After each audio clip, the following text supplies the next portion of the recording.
Bonjour, dans cet épisode, je vais vous expliquer pourquoi les managers sont la meilleure arme contre la grande démission.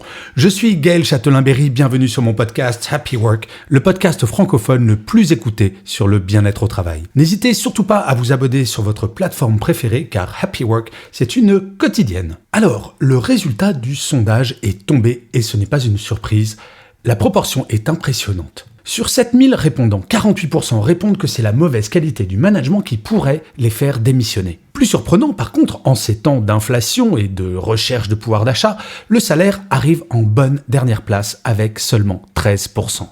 Pour moi qui passe tant de temps à décrypter et analyser le management, ce résultat est une excellente nouvelle. Et oui, cela prouve à quel point le rôle du manager est absolument fondamental. Pourquoi je me réjouis autant ?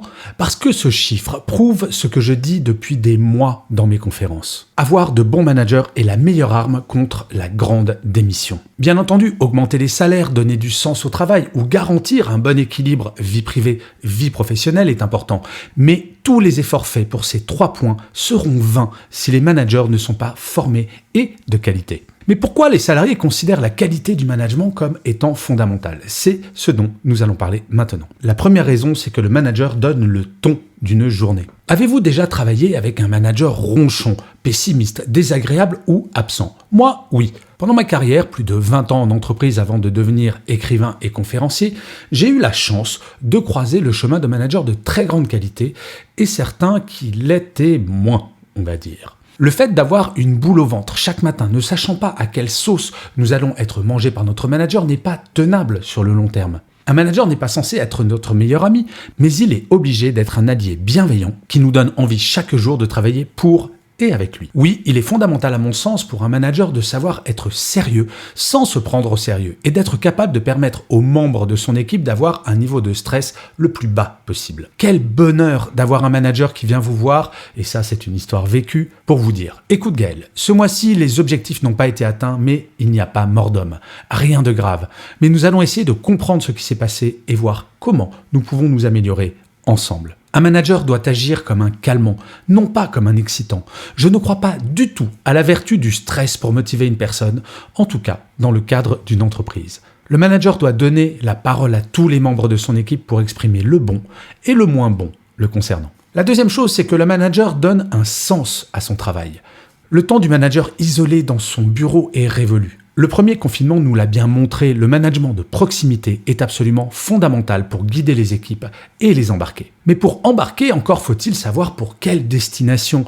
Je fais souvent dans mes conférences la comparaison entre un manager et un pilote d'avion. Je ne sais pas vous, mais si je suis dans un avion et que le pilote prend le micro et annonce « Bienvenue à bord de ce vol à destination de New York ou de Dunkerque », je risque fort de vouloir sortir de cet avion. Je n'ai rien contre Dunkerque, mais quand une destination est définie, j'aime bien m'y rendre. Quel que soit le niveau hiérarchique, le manager doit se soucier en permanence du fait que chaque membre de son équipe sache en quoi son action est fondamentale dans la réalisation de l'objectif global et son atteinte. Un exemple, les ouvriers qui fabriquent à la chaîne les vis et les boulons des satellites et des fusées sont tout aussi importants que les ingénieurs qui conçoivent ces satellites et ces fusées. C'est le rôle du manager de le rappeler le plus souvent possible. Par ailleurs, savoir qu'il ou elle nous mettra en lumière en cas de succès et nous protégera en cas d'échec libère l'énergie. Le sens que nous allons donner à notre travail dépend grandement de la fierté personnelle que nous aurons à le faire. Et enfin, le manager est le garant du bien-être au travail de chacun. Dire bonjour, demander comment ça va et attendre la réponse. Des choses simples qui permettent de détecter les signaux faibles chez un salarié avant, par exemple, qu'il ou elle ne fasse un burn-out. Que ce soit par la charge de travail donnée, par le soin donné au respect de l'équilibre vie privée, vie professionnelle, à l'attention portée aux conditions de travail en présentiel ou en distanciel, le manager de proximité est au cœur d'absolument tout.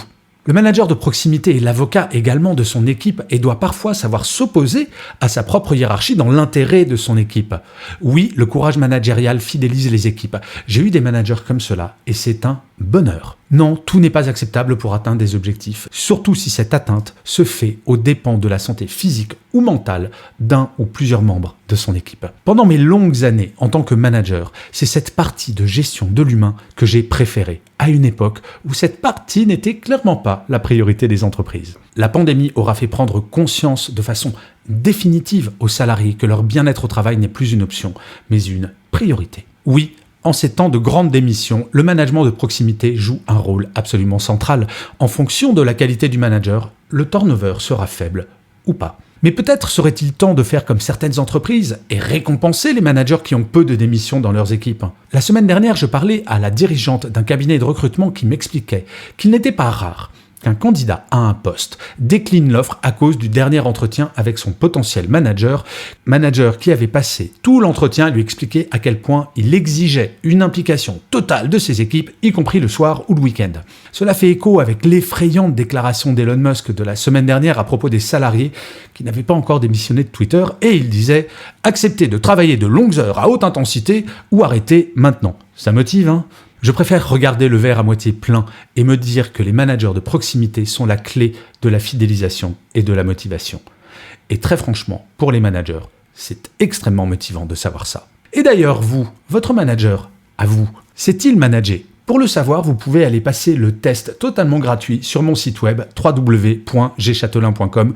Vous verrez, il y a plein d'autres tests qui peuvent être amusants à faire. Je vous remercie 1000 fois d'avoir écouté cet épisode de Happy Work ou de l'avoir regardé si vous êtes sur YouTube. N'hésitez surtout pas à commenter, à mettre des pouces levés, des étoiles, à partager, à parler de Happy Work autour de vous. C'est comme cela que Happy Work durera encore très longtemps. Je vous dis rendez-vous à demain et d'ici là, plus que jamais, prenez soin de vous. Salut les amis.